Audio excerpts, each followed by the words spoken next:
आज 15 अगस्त होने की वजह से आज मैं छत पे पतंग उड़ाने जाऊंगा और फिर पतंग उड़ा के घर पे पहुंचूंगा और मम्मी के साथ कुछ ऐसा हो जाएगा तो मैंने कभी सोचा भी नहीं था।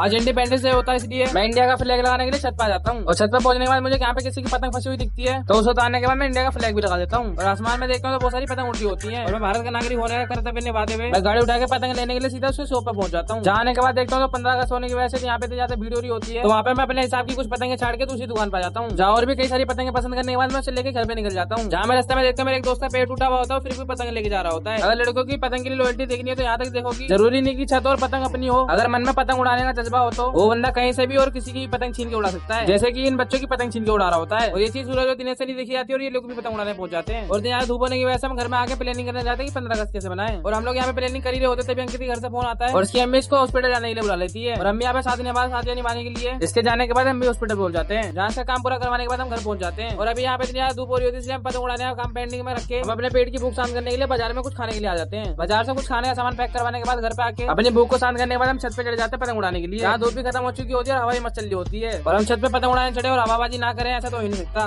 पहली बार पतंग उड़ाने के लिए चढ़ा था, हाथ ही काट दी। इसके साथ साथ हम कई लोगों की पतंग काटने के बाद रात होने वाली होती है तो हम अपनी पतंग उतार के सीधा घर पहुंच जाते हैं। जहाँ घर पाने के बाद देखते हैं तो मम्मी की तबीयत ठीक नहीं होती है इसलिए मैं उनको लेकर डॉक्टर के पास पहुंच जाता हूँ ब्लड टेस्ट करवाने के लिए। जब ब्लड टेस्ट करवाने के लिए उनको थोड़ा सा सैंपल देने के बाद उनको लेकर सीधा घर निकल जाता हूँ। अगर आप लोगों को मेरा वीडियो अच्छा लगा तो मेरे को इंस्टाग्राम पर फॉलो, यूट्यूब पर सब्सक्राइब कर दो।